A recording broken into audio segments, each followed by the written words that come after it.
Pourquoi vous avez même tendance à penser que tous les Camerounais sont bêtes? Est-ce que parce que vous êtes ministre, vous êtes très intelligent? C'est pas vrai. Vous n'êtes même pas très intelligent. Et vous n'avez même pas de collaborateurs très intelligents. Quand vous nous dites, ça c'est un beau Cameroun, ce qu'on vient de lire là. C'est un Cameroun idéal. En fait, le ministre répond à la sortie du DGSN, son collègue du gouvernement, et il lui dit comment le Cameroun sera beau dès la saison sèche. C'est que toi tu as parlé, mais ce qui m'empêche de rendre les routes du Cameroun belles, c'est la saison des pluies.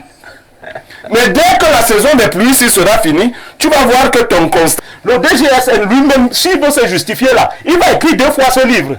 Les Camerounais ont les CNI. Moi, j'ai dit qu'il est mal placé pour faire ça. Le DGSN, avec tout le respect qui lui revient, avec la grâce qu'il porte, il a quel âge? Pourquoi est-ce que c'est encore lui qui doit parler comme ça? Pourquoi est-ce que c'est encore lui? Et parler, il veut dire que... Lorsqu'on a un certain âge... S'il vous plaît. C'est mon travail de vous relancer. Oui, vas-y. Lorsqu'on a un certain âge, il est maintenant interdit de dénoncer.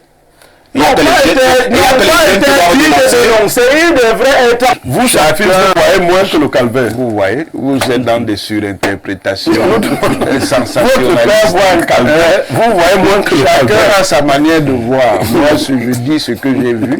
Que ce n'était pas un calvaire. Général, je n'ai pas dit que... J'ai dit que la route n'est pas bonne à plusieurs endroits. Vraiment, il ne faut pas déranger les gens. Donc, quand vous voulez faire de la surenchère, j'ai donné, comme beaucoup de citoyens, pensent que Martin Barganguélé, en sa posture de DGSN, est très mal placé pour recadrer Nganou Ndjoumoussi, le ministre des Travaux. Parce que dans le domaine de Martin Barganguélé, ce n'est pas du miel. Nous n'avons pas de CNI depuis des années. Monsieur Martin Barganguélé ne fait absolument rien. Le grand banditisme a repris des proportions inquiétantes. Martin Barganguélé fait comme si ça n'existe pas. Et on peut commencer à citer des faits jusqu'à demain matin. Mais là, il ne fait absolument rien. Subitement, la police torture les forces de défense. Si vous nous retrouvez à l'instant, vous êtes en direct sur Info TV dans le cadre du grand débat de la semaine, libre expression. Et nous prenons le deuxième sujet qui nous intéresse ce matin. Il porte sur la sortie du délégué général à la Sûreté nationale, M. Martin Barganguélé, qui a estimé, qui a dénoncé le mauvais état des routes au Cameroun, notamment l'axe Yaoundé-Douala, Moutengene. Avant toute chose, je vous suggère de prendre d'abord la lecture de cette note qui nous vient du ministère des Travaux publics. Entretien du réseau routier, les travaux confortatifs sur certaines nationales, une mesure d'urgence. Pour cet exercice 2024, le budget du ministère des Travaux publics prévoit une allocation de 65 milliards, issue à la fois du fonds routier et du BIP pour l'exécution des travaux confortatifs sur les sections Yaoundé-Douala, 233 km, national numéro 3, Gaklé-Mokolo, 66,36 km, national numéro 1, Bokoko-Loum-Nkonsamba, pont Djunkam, Bafan, Banja, Banjoun, 219 km, national numéro 5, et Deyakribi, 110 km, et Yaoundé, échangeur à Hala, rond-point Tropicana, Carrefour de l'Amitié, Carrefour Nkwaban, Ayos Bonis, 329,18 km, national numéro 10.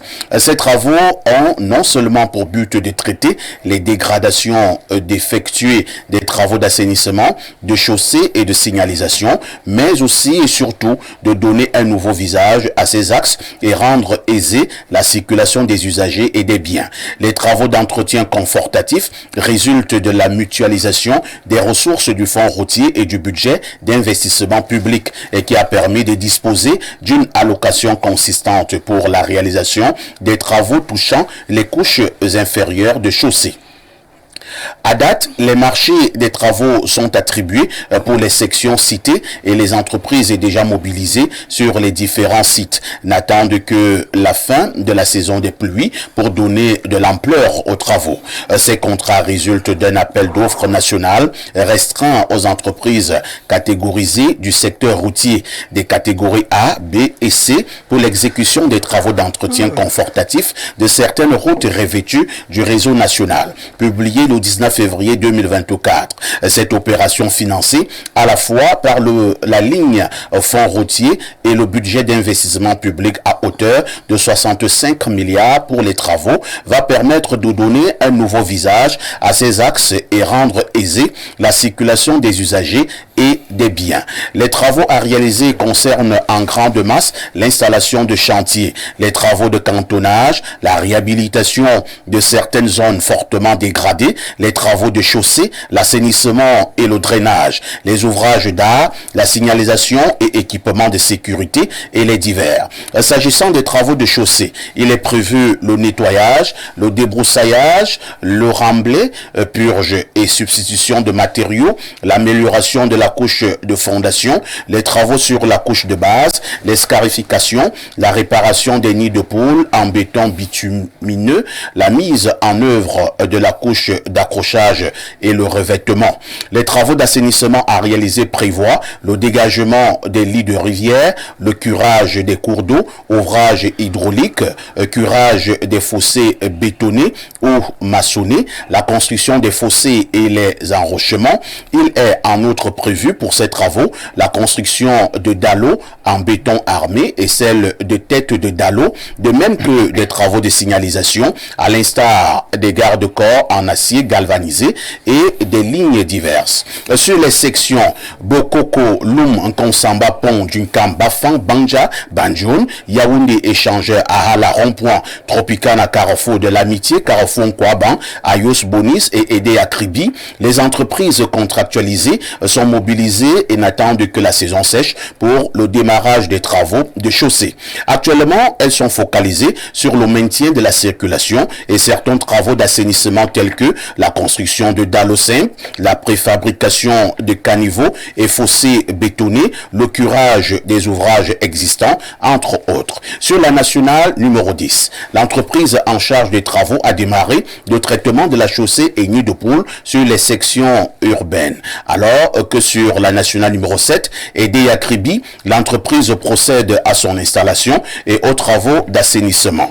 L'entreprise en charge des travaux sur la nationale numéro 3, Yaoundé Douala, quant à elle, est focalisée sur la validation de son projet d'exécution. Les missions de contrôle sont par ailleurs mobilisées pour encadrer les travaux entamés ainsi et faciliter la validation des projets d'exécution et le coût total de leurs prestations s'élève à près de 3 milliards. Je signale donc que c'est une note d'information qui nous arrive du ministère des Travaux publics. Je vais tout d'abord passer la parole à Pierre Blériot-Niemek. Pierre Blériot, nous avons pour prétexte ce matin, lorsque nous parlons du mauvais état de route au Cameroun, de la sortie du délégué général à la Sûreté nationale, Monsieur Mbargangele. Comment interprétez-vous cette sortie du DGSN? Parfois ici, permettez, vous venez de lire une note. Et les téléspectateurs qui ont suivi votre lecture ne savent pas très bien si c'est la note qui est très belle ou si c'est vous qui lisez très bien. Mais nous qui vous connaissons savons que vous lisez très bien. Et à supposer que quelques téléspectateurs vous aient pris en pleine lecture, mais pas tout au début, ils auraient eu le sentiment que vous lisez les réalisations du ministère des Travaux publics. Et tout le monde aurait applaudi à la fin. Tout comme le premier communiqué, voici une note d'information qui n'a aucun sens et aucune pertinence, qui n'aurait pas dû exister. C'est quand même une note d'information qui nous donne, comme son nom l'indique, un certain nombre de... Non, moi j'ai fait les langues. C'est une note d'information, informe sur ce qui a été fait. Je ne sais pas. La note vous fait comprendre qu'on attend la fin des pluies pour le Depuis que Nganoun Djoumé est ministre des Travaux publics, c'est la première saison sèche qui va arriver. Depuis qu'il est ministre, c'est la première saison sèche qui va arriver. Vous comprenez donc que 2025 emballe tout le monde. Tout à fait. Le ministre Nganoun Djoumé a déjà connu au moins 8 saisons sèches. Et nos routes sont dans cet état. S'il y avait les dallots la saison sèche passée, est-ce qu'on ferait encore les dallots cette saison? Pourquoi vous avez même tendance à penser que tous les Camerounais sont bêtes. Est-ce que parce que vous êtes ministre, vous êtes très intelligent? C'est pas vrai. Vous n'êtes même pas très intelligent. Et vous n'avez même pas de collaborateurs très intelligents. Quand vous nous dites, ça c'est un beau Cameroun, ce qu'on vient de lire là. C'est un Cameroun idéal. En fait, le ministre répond à la sortie du DGSN, son collègue du gouvernement, et il lui dit comment le Cameroun sera beau dès la saison sèche. C'est que toi tu as parlé, mais ce qui m'empêche de rendre les routes du Cameroun belles, c'est la saison des pluies. Mais dès que la saison des pluies sera finie, tu vas voir que ton constat ne vaut rien, parce que toutes les routes du Cameroun, comme par enchantement, deviendront très belles. Mais au DGSN également, on a quand même de la peine à croire qu'il ait fait cette sortie à l'endroit de son collègue. Pourquoi? Si c'est lors de son dernier voyage sur Moutengene que le DGSN, chef des services de renseignement, a pu constater l'état de la route dans la zone. Il était à Moutengene l'année dernière. Est-ce que la route était différente? Peut-être 2025, il va faire des choses. Il était en Moutengene. Il y avait aussi une saison sèche en 2023. Vous voyez, Ngalou n'avait pas fait et lui, il était là-bas. Et quand il n'était même pas là-bas, il a un délégué régional de la police. Il y a deux délégués régionaux. Il y a celui du littoral et celui du sud-ouest qui lui font des notes quand il ne peut même pas s'y rendre. Quand il devait même s'y rendre, une note lui aurait été faite pour lui dire que DGSN, nous on sait comment tu es et tout. La route que tu vas affronter là, elle est dans un piteux état. La note aurait même précédé. Peut-être que lui aussi aurait fait une note au ministre des Travaux publics pour lui dire que je vais aller là-bas. Je vais passer comment? Essaye de repeaufiner en attendant la saison sèche pour que le Cameroun devienne très beau. Essaye quand même de faire comme tu faisais quand Martin Belinga Eboutou et vivait quand tu faisais ça dans son village quand il devait voyager. Donc essaye de faire comme je vais voyager. Vous voyez, ça c'est la cacophonie totale. Très bien. Et c'est dangereux de continuer de parler aux Camerounais de la sorte. Les gens font ce qu'on appelle parfois ici de la phraséologie. Ils ne font pas de... C'est-à-dire, on nous raconte comment on tisse les phrases. Si tu dis à l'enfant, tu mets ça dans les livres de lecture. Un enfant lit ça, on sait qu'on est au paradis. Quand la saison sèche sera finie, montre encore la note Sangano du Messie. Montre-lui. C'est compris. On va passer la parole au représentant du SDF, Dieudonné Chi. Nous avons parlé de la cacophonie gouvernementale au premier sujet. J'ai peur que nous en parlions encore au deuxième sujet. Est-ce qu'on peut encore déceler là des indices de cacophonie gouvernementale? Ça se dessine très clairement, sauf s'il y a des gens qui voient et refusent, qu'ils ne voient pas. Mais je ne suis pas de ceux-là qui pensent que les routes doivent être aménagées parce qu'un DGSN veut passer. Les Camerounais méritent les bonnes routes. Pourquoi ces routes ne sont pas là? Le DGSN est très mal placé pour faire la leçon à qui que ce soit. Comment ça? Non, je m'explique. Il est très mal placé pour faire la leçon à qui que ce soit dans le gouvernement. D'abord, il a quel âge? Il devait être en retraite. Ce n'est plus lui qui... Nous ne parlons pas de la même chose. Hein. S'il vous plaît, nous parlons de la même chose. Nous parlons de l'angle que je vais prendre. Non, le MDR a sorti l'agenda. Je ne vais pas vous dire ce que vous voulez entendre. Vous n'êtes pas libre de prendre n'importe quel angle. Non, mais je parle de la route. Je vais dire comment elle a parlé des routes.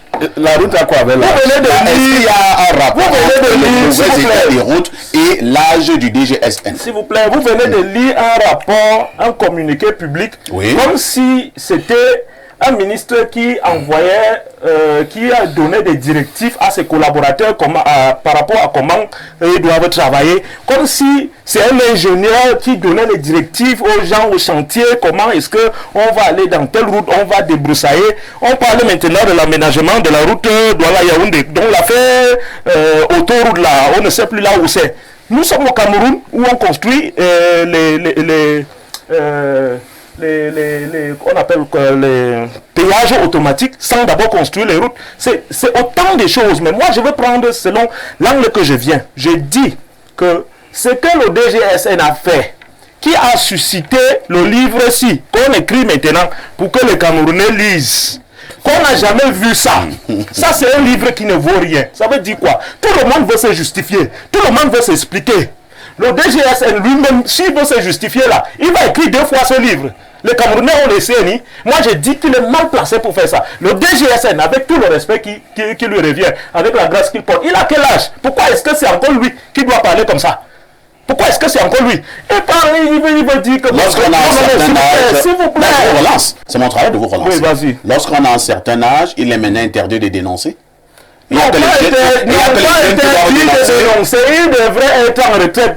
Parce que je sais qu'on va prendre la parole. Et si on est en retraite, on ne dénonce plus? Non, je sais qu'on va prendre la parole ici pour dire que vraiment, il n'y a pas l'âge de retraite de l'activité politique, de faire la politique active ou de gérer un pays. Il doit y avoir un âge de retraite. Le DGSN pouvait être quelque part comme un consultant ou comme celui qui donne les conseils. Pas toujours celui qui est en fonction à plus de 90 ans. Je dis, il est mal placé pour donner ses leçons. Il est coupable. Il est parmi ceux-là qui nous ont mis là où nous sommes aujourd'hui. Et pas le ministre Nganou Djoumessi qui commence même à parler au chef de l'État, que j'ai entendu certains illuminés ont dit que le chef d'État apparaît déjà, il disparaît, il apparaît. Un chef d'État qui est censé être l'employé de tous les Camerounais, on dit que le chef d'État a apparu. Il a disparu, il est allé où? C'est un esprit. Vous voyez que vous avez votre agenda. Vous êtes totalement à côté du sujet qui a été porté à votre... Je ne suis pas à côté. Voilà. Je ne suis pas à côté. Je ne suis pas à côté. Maintenant, l'apparition et la disparition du chef d'État, ça va ce qui se passe aujourd'hui, si c'est que le DGSN avait dit là, si c'était un opposant qui avait dit ça, on aurait dit que les apprentis sorciers veulent détruire le pays. Mais eux montrent aujourd'hui que c'est eux-mêmes les apprentis sorciers. C'est eux qui détruisent le pays et ils s'en plaignent. Aujourd'hui, le véritable problème que le DGSN pose, qui se posait même à lui-même, c'est le fait de savoir que la mauvaise gouvernance, en plus de l'âge de gouvernants, parce qu'en avant, si on disait que le Cameroun va mal à cause de la mauvaise gouvernance, aujourd'hui, le Cameroun marche à la vitesse de ceux qui la gouvernent. Un Cameroun gouverné par des gens tellement si vieux ne doit que marcher comme ça, avec autant de problèmes. Lui ne doit pas faire la leçon seulement à Djoumessi sur les routes, parce qu'on va lui faire la leçon sur le CNI, parce qu'on va faire la leçon sur les autres qui construisent les hôpitaux, et quand ils ont un petit mal, ils sont à l'étranger.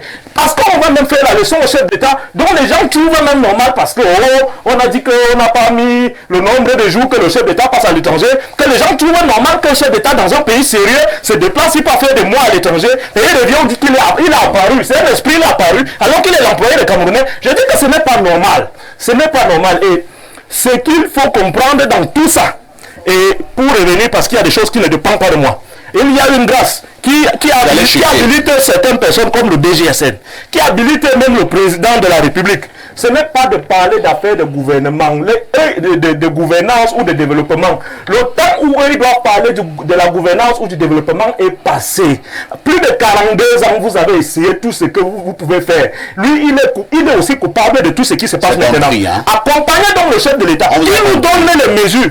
Qui nous parle comment ils sont en train de préparer le gouvernement de transition. Qui nous parle de comment ils sont en train de préparer, comme il est dans le secteur de sécurité. Qui nous parle de comment ils sont en train de vouloir apaiser le Cameroun pour que les jeunes Camerounais qui sont en train de venir là reprennent un Cameroun en paix, comme Paul Biya l'avait retrouvé. Il n'a pas de leçons à donner. Il va donner les leçons, on va quitter le ministère là, on va aller à la santé, on va aller à l'éducation. Quand le ministère nous a dit ici que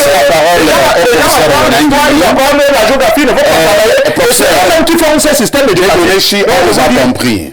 Je vais passer la parole au professeur. Vous n'avez pas pris le temps pour me comprendre, parce que vous avez passé le temps à m'interrompre. Ce n'est pas normal. Vous ne pouvez pas me poser une question, vous me donnez l'angle dont je dois venir. Vous n'allez pas, pas normal, monsieur Parfait. Vous n'allez pas parler. Non, ce n'est pas normal. Monsieur Dieudonné-Chi. Non, c'est pas normal. Ce n'est pas normal. Quand vous me posez une question, laissez-moi venir. Laissez-moi venir. Quand vous laissez aussi les autres développer. Je vous ai dit, cher grand frère, laissez-moi venir comme vous laissez aussi les autres développer. Vous allez me faire signe. Non. Allez-y, non, je ne continue plus. Non, je ne continue plus. J'ai dit ce que j'avais à dire. Je tiens donc à vous faire comprendre que sur ce plateau, je suis celui qui met la discipline et l'ordre. Si vous êtes en train de vous égarer, il revient à moi de vous recadrer. Nous parlons d'un sujet. Et si vous avez votre agenda caché, il me revient. Non, il n'y a pas d'agenda caché. Il n'y a pas d'agenda caché. Et pour cela, je vais passer la parole au professeur Owanangini. Lorsque nous savons que le délégué général à la Sûreté nationale, c'est une personne qui est mesurée et à la parole rare, une telle sortie peut-elle cacher autre chose?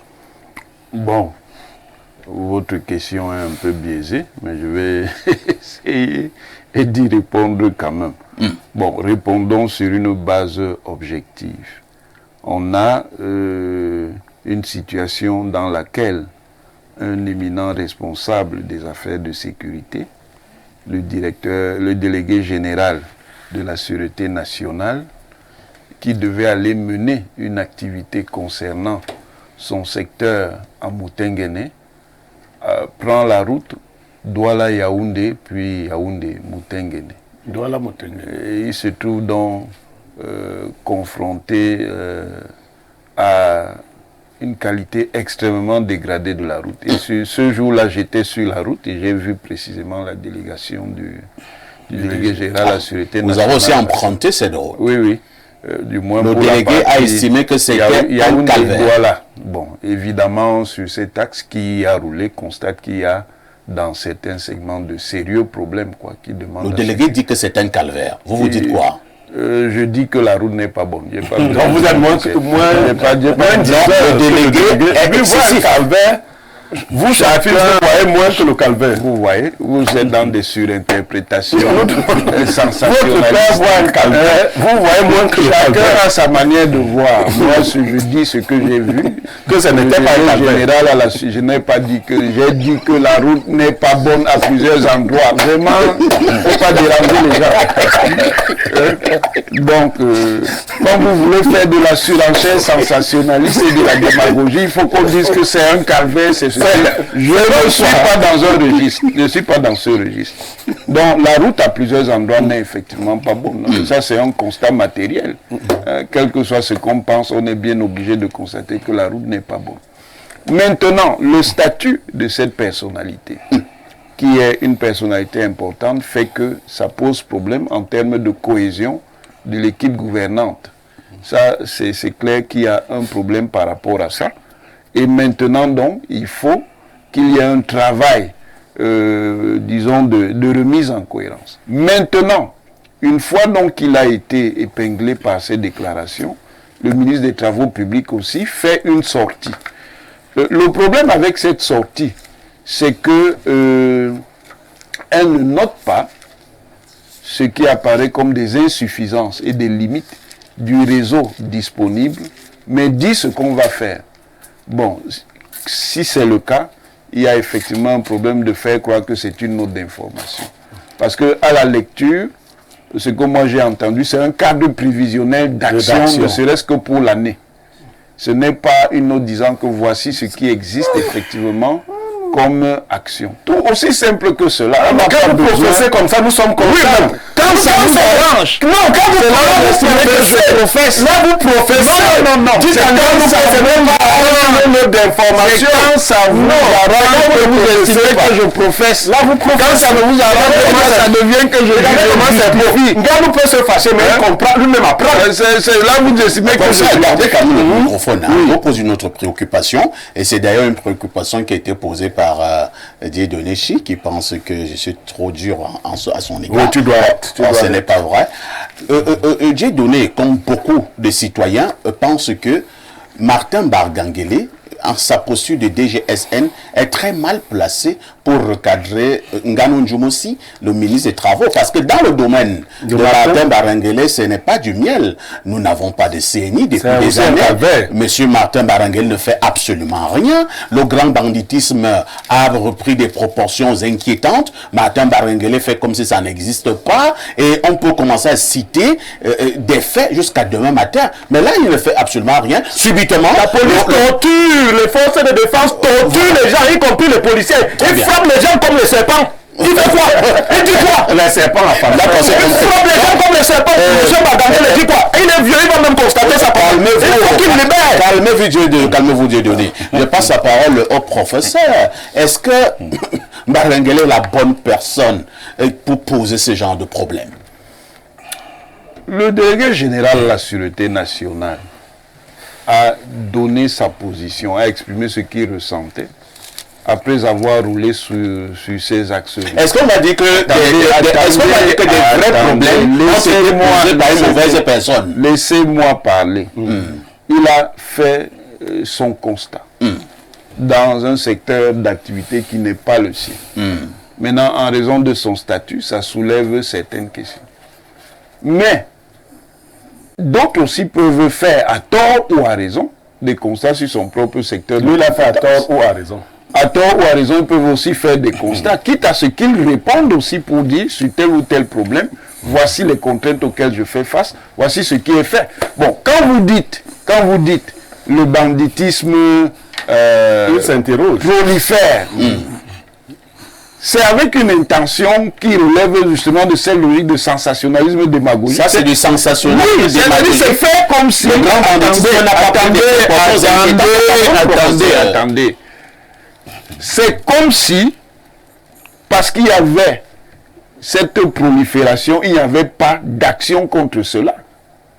Il y a bel et bien une action contre cela. Vous pouvez pas dire... vous dites des saints, les autres aussi sont mauvais alors qu'il y avait bel et bien d'action, non? Pourquoi les CNI? Les CNI. Oui. Moi, je ne suis pas responsable technique pour vous expliquer. Voilà pourquoi il n'y a pas de problème. La première question. Vous voulez à tout prix orienter les réponses des gens? Non, laissez-moi parler. Les CNI, oui, je dis, je ne suis pas responsable de la production des CNI. Responsable des routes. Laissez-moi parler. Donc, il y a combien d'intervieweurs sur ce plateau? Ils sont nombreux. Voilà donc le manque de rigueur. Vous êtes toujours ici en train de parler de manque de rigueur. Professeur, quand vous avez des CNI... Mais laissez-moi alors répondre. Quand je réponds, vous m'interrompez pourquoi? Répondez alors. Je dis, je ne suis pas responsable de la production des CNI. Mais je peux constater que les citoyens expriment des insatisfactions par rapport à la production et à la distribution. Et que fait Bardanguele? Mais c'est à lui que vous devez poser la question. C'est lui qui est-ce que il a fait une note. Et cette note, il a appelé une note d'information. Moi, je constate simplement que ce qui est dit dans la note d'information ne relève pas d'actions qui ont été posées avec telle ou telle étendue, mais nous dit ce qu'il va faire. En ce cas, ce n'est pas une note d'information. Point. C'est compris. Si c'était le cas, si c'était vous, si c'était le patron Bardanguele, j'allais dire la même chose. C'est comme ça qu'on fait quand on est rigoureux. C'est comme ça, professeur. Merci pour les leçons de rigueur. Alors, Bernard Oona, nous parlons donc de cette sortie du DGSN qui fait couler beaucoup d'encre et de salive. Beaucoup pensent d'ailleurs que le DGSN a tout simplement mis la tête du ministre des Travaux, Nganou Djoumossi, a pris. Monsieur le DGSN, Martin Bardanguele, est le fonctionnaire de police le plus âgé sur la Terre. Il a 92 ans. Tu es du RDPC. Je suis totalement du RDPC. Ah, d'accord. Vous n'avez même pas laissé continuer. Non, je suis surpris seulement, mon frère. Non, je dois te saluer. Je dis, il est à la retraite. Je dis que c'est un vieux fonctionnaire qui est sérieux et qui sait faire son travail. C'est l'un des hommes qui, jusqu'ici, parle encore au président de la République au quotidien. Lorsque M. Bardanguele prend la parole, au quotidien, c'est le patron de l'enseignement au Cameroun. Parle au quotidien. Oui, il a des canaux qui le mettent en contact avec le président au quotidien. C'est le patron de l'enseignement au Cameroun. Alors, lorsque apparemment, il doit m'informer M. Niamek chaque jour que j'ai parlé avec le président de la République. En tout cas, lui, il parle avec le président au quotidien. Il y a 50 jours, le président n'était pas là, lui parlait. Il communiquait au jour le jour. Allez-y Bernard, ne vous laissez pas distraire. Vraiment, ils veulent me distraire. Alors donc, M. Martin Bardanguele avait une réunion de famille à Balmayo, la DENSO, une association de fils et filles d'Union ESSO. C'est le patriarche, c'est lui qui présidait cette réunion. Il en a profité donc pour partager son calvaire avec ses frères en voulant tout simplement dénoncer l'inertie.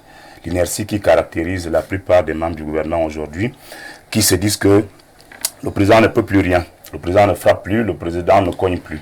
Alors moi je pense que quand M. Bardanguele, pour ceux qui savent comment fonctionne le pays, dit ce qu'il a dit, c'est parce qu'il avait déjà tout dit au président. C'est-à-dire que je n'aimerais pas être à la place de Nganou Djoumossi ces jours-ci, parce qu'en réalité, son sort est scellé. Ah bon? Oui, son sort est scellé. Oh là là. Le président... Vous faites des déclarations graves, là. Non, c'est pas moi qui fais des déclarations. Je suis en train de vous dire que le travail du DGSN est de donner la bonne information au président au quotidien. Et de sceller les sorts des ministres. Et maintenant, donc, M. Mbarangele lui-même a voyagé par route pour aller présider une cérémonie à Moutenguene. Il s'est rendu compte de l'état de délabrement de cette route, qui n'est pas la seule, puisque tout le monde se plaint au Cameroun de l'état de nos routes. Tout le monde se plaint, tout le monde en parle. Ça fait l'objet de tous les débats sur les plateaux de télé, de radio. J'avoue que c'est très compliqué ce qui se passe au Cameroun aujourd'hui, et je pense que le patron du renseignement, quand il pose un acte comme celui-là, il ne faut pas l'interpréter au premier degré. Il ne faut pas penser que il étale une discorde entre membres du gouvernement. Il ne faut pas penser qu'il a un problème à régler avec M. Ngano Djumessi, mais beaucoup plus, il faut voir l'intention, la bonne intention de dénoncer quelque chose que le président lui-même avait déjà dénoncé par le passé, l'inertie. Parce que si nous avons un problème aujourd'hui parfait ici, dans mon quartier, et c'est un quartier périphérique, il n'y a pas de courant depuis 5 jours. Vous voyez ça à Yaoundé. Donc ça veut dire quoi concrètement? Vous voulez encore mettre la tête de quel ministre? Non, je ne mets la tête de personne. Quand vous parlez de l'électricité? Non, je veux dire que quand il n'y a pas de courant et que le président a nommé des gens pour qu'ils nous donnent le courant, on doit s'interroger. Quand il n'y a pas de route, alors que le président a nommé des gens pour qu'on ait des routes, ça doit nous préoccuper. Quand il n'y a pas d'eau, etc. Donc nous sommes là sur des problèmes basiques qui doivent interpeller ceux qui nous gouvernent. Et donc si un membre du gouvernement prend sur lui à son âge de dénoncer cette inertie, et il dénonce seulement par l'inertie parce qu'il dit que ses collaborateurs n'arrivent pas à appliquer les collaborateurs de qui? Les collaborateurs du chef de l'État. Ah, d'accord. C'est-à-dire que les personnes que le président nomme, à qui il fait confiance, n'arrivent pas à implémenter la politique du chef de l'État. Ça veut dire qu'il y a un sérieux problème. Merci Bernard Owona, Abel Elimbi Lobé. Effectivement, le DGSN, Mbarangele, n'a pas que parlé du mauvais état des routes, il a même interpellé tout le gouvernement. Dans cet extrait, le DGSN fait comprendre qu'à chaque fois que le président de la République met sur pied un gouvernement, des heures plus tard, il donne des directives, il donne des orientations, et Mbarangele pose la question de savoir que faisons-nous. Cela signifie que Mbarangele est en train d'attirer l'attention de tout le gouvernement. Mbarangele, en grand policier, a certainement décidé de faire son travail. Il est exaspéré. Il est exaspéré en tant que quelqu'un qui se prend pour un dignitaire du système. Et il a raison d'être exaspéré. De même que les autres membres du gouvernement doivent être exaspérés de l'action de Mbarangele. Et j'ai quelques questions à poser. Vous avez fait relever que sa parole est rare. Tout à fait. Mais c'est maintenant à la presse qu'il parle. Il n'y a pas un endroit où les ministres se rencontrent avec leur chef, avec le chef du gouvernement, pour se dire des vérités entre eux. Il n'y en a pas. C'est maintenant dans la presse. Peut-être qu'il a parlé là-bas, il n'y a pas eu de solution. Mais dans ce cas, il devait se taire. Parce que la presse n'est pas la solution. Ou bien il pense que la presse a le pouvoir. Mais la presse est le 4e pouvoir. Pour dire au ministre de faire ou de ne pas faire. Puisque le Ngano Djumessi a réagi. Il a déjà réagi. Donc, le Ngano a réagi. Ce que je veux relever ici, c'est ce que le président avait déjà dit depuis. Que la coordination de l'action gouvernementale manque. Mais à qui la faute? Puisqu'il ne rencontre pas ses ministres. Cette année-ci, il a déjà rencontré ses ministres. L'année dernière, il les a rencontrés. L'année d'avant, il les a rencontrés. Il les a rencontrés depuis 2018 qu'il a été réélu. Il n'a pas tenu un seul conseil des ministres. Donc, si l'action gouvernementale manque de coordination, c'est bien à cause de lui que l'action gouvernementale manque de coordination. Et ce que Mbarangele vient de faire, qui est très important, c'est de mettre dehors la preuve que le gouvernement ne fonctionne pas. il n'y a pas de coordination parce qu'avant Bagangele, c'est d'abord le ministre de la Santé qui a été recadré par le ministre de l'administration territoriale dans la presse, par un communiqué qui a circulé dans les réseaux sociaux pour lui dire, monsieur, vous n'avez pas à aller arrêter les fights, les whisky felatés dans les bars, etc., etc. Mais après cette passe d'armes entre le ministre de la Santé et le ministre de l'administration territoriale, nous avons vu le ministre directeur de cabinet civil recadrer le ministre des Domaines qui voulait organiser une prière de masse au profit du chef de l'État, et le ministre ministre directeur de cabinet est venu interdire cette messe-là. Et aujourd'hui, le ministre en charge de la sûreté, qui est passé sur cette route l'année dernière et qui n'a rien dit, revient sur cette route cette année. Monsieur le ministre Mbargangele et les autres ministres, je vous ai gardé un morceau choisi. C'est le prophète Zacharie qui parle au roi Darius. Et il lui dit, dans Zacharie chapitre 8, versets 16 et 17, voici les choses que vous devez faire. Dites-vous la vérité l'un à l'autre, avec vérité et jugement de paix. Jugez dans vos portes. Ne méditez pas dans vos cœurs le malheur de l'un contre l'autre. Il semble que c'est ce qui se passe maintenant. Et Zacharie dit, et n'aimez pas le faux serment, car ce sont là toutes choses que je hais, mais pour Dieu. Voilà ce que déclare Dieu. Dites-vous les vérités. Mais les vérités du gouvernement ont des cadres dans lesquels elles doivent se dire. Je ne me plains pas que Bagangele ait dit à monsieur le ministre des Travaux publics la réalité qu'il a vécue. Mais je me plains qu'il vienne le dire dans la presse. Et je me plains que le ministre des Travaux publics soit incapable de répondre à Bagangele, mais d'envoyer cette lettre pour nous dire que... À la presse. Il ne répond pas à Bagangele, il ne dit pas à Bagangele qu'il a... Bagangele n'a jamais cité le ministre. Il a parlé des routes. On parlait de lui, il pouvait aussi dire déjà... J'attendais que le ministre des Travaux publics réponde en disant que lui n'a pas de carte d'identité depuis. Et que c'est ça son récépissé est déjà prorogé jusqu'à... Il n'y a plus de place. Qu'on colle maintenant un papier A4 au récépissé pour continuer à proroger les récépissés.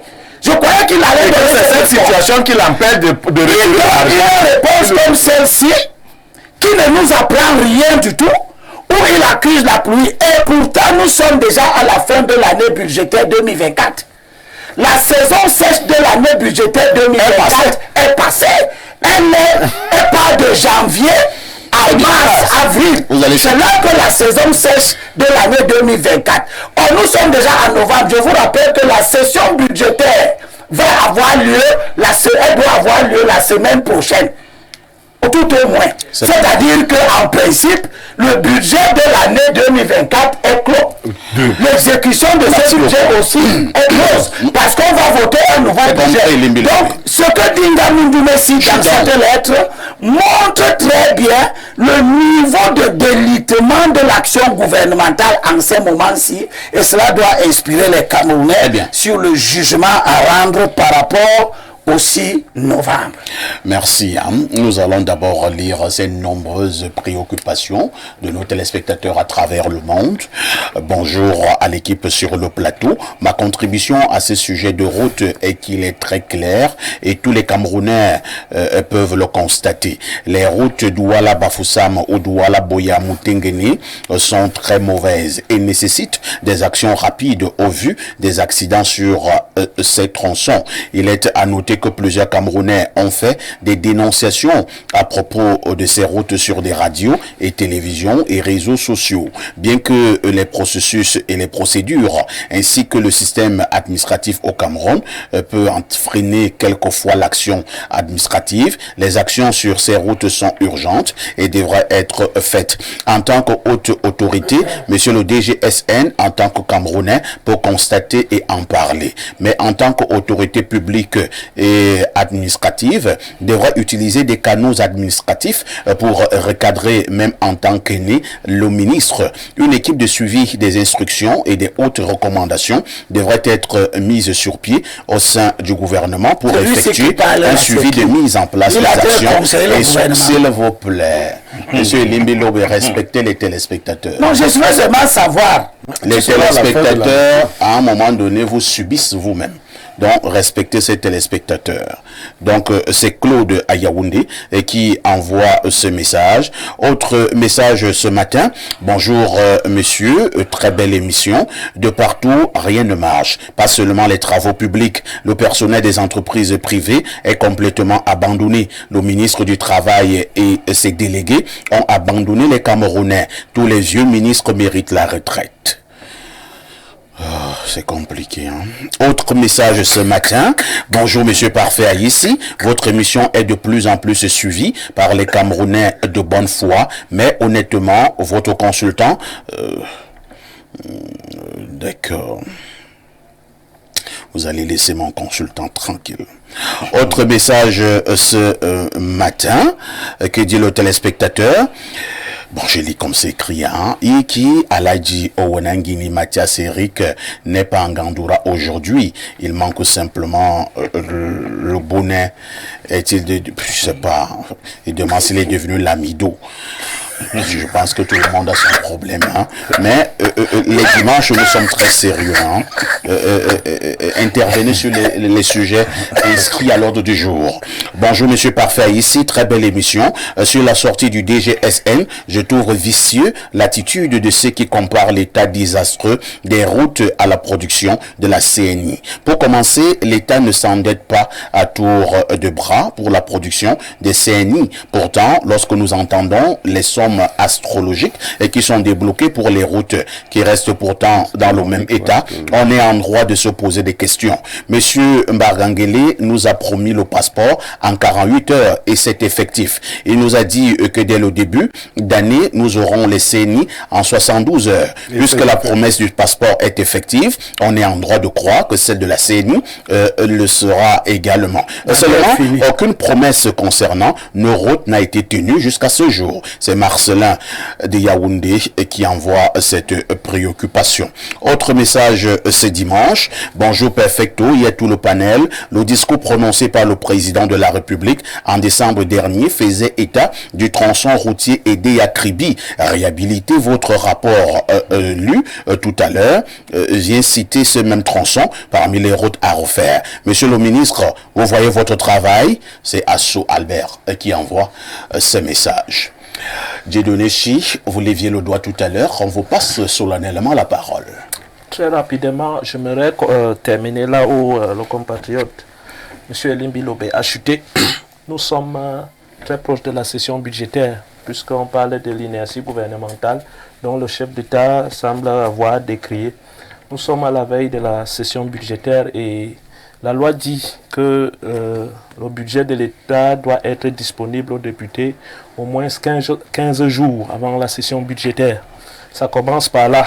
Si on veut assurer aussi que les choses marchent bien, ceux qui doivent effectivement contrôler le gouvernement, qui sont les députés, doivent avoir le temps de bien étudier ce dossier et donner des orientations et des amendements au Parlement. À l'heure où nous parlons, comme d'habitude, on viole la loi avec une certaine arrogance et on ne se justifie pas. À l'heure où nous parlons, ce projet de budget pour 2025 n'est pas encore disponible. Et je reviens sur ce que j'avais dit, que le DGSN, le directeur général à la Sûreté nationale, est très mal placé pour dire ce qu'il a dit. Vous l'avez déjà dit. Oui, je veux chuter par là. Pour dire que le problème est général. Le problème est général. C'est le chef d'État, le constat que lui-même il a fait là. C'est le chef d'État qui devait faire ce constat. On parle du chef d'État tenant les conseils des ministres. Le chef d'État est allé aux élections en 2018. Depuis 2018, donnez-moi une seule région dont le chef d'État a rendu visite, dont le chef d'État gouverne le Cameroun comme un étranger. Il ne connaît pas le Cameroun. Il attend qu'on lui dise on ne gouvernera plus désormais avec les rapports. Parce qu'avec les rapports, ça ne marche pas. Et c'est ce qu'eux ils doivent comprendre. Et pour cela, il faut que eux, la vieille génération là, DGSN, y compris le chef d'État, qu'ils sachent que l'heure n'est pas pour eux de parler l'affaire de développement. Le temps pour eux de parler le développement du Cameroun est passé. Maintenant, on parle de transition. Comment est-ce que vous allez permettre premièrement à apaiser le Cameroun et rassurer une véritable transition qui pourra mettre la jeunesse et la masse camerounaise en position de résoudre les problèmes de développement. Ce n'est pas le temps pour lui de venir faire la leçon. Sinon, on va faire la leçon à eux tous. Eux tous ont vraiment, eux tous ont déçu les Camerounais. Donc, ils ne doivent pas venir nous mettre dans ces polémiques-là. Ils ont échoué gravement. Maintenant, aujourd'hui, le président Paul Biya est venu quand le Cameroun avait la paix. Aujourd'hui, il n'y a plus la paix. Et le président Paul Biya est en train de partir, que les gens ne veulent ou pas. Le président Paul Biya est en train de partir. Eux, ils doivent faire un gouvernement de transition. C'est ça qui doit être la véritable agenda. Pas pour que chacun vienne, l'autre veut taper, l'autre veut faire parce que je connais ceci sur toi, j'ai dit, l'autre dit je connais. Non. Il faut un gouvernement de transition et le président doit réfléchir là-dessus. Et ceux qui l'accompagnent, ceux qui veulent bien l'accompagner pour apaiser le Cameroun, doivent l'accompagner pour qu'on mette en place un gouvernement de transition qui aura pour mission apaiser le Cameroun, qui aura pour mission travailler pour une révision constitutionnelle. Très bien. Oui, et peut-être organiser un grand dialogue pour que les Camerounais se parlent et décident du système politique qu'ils veulent pour avancer après le président Paul Biya. Vous êtes en direct sur Info TV dans le cadre du grand débat de la semaine Libre Expression. À tout de suite pour la dernière ligne droite de cette production.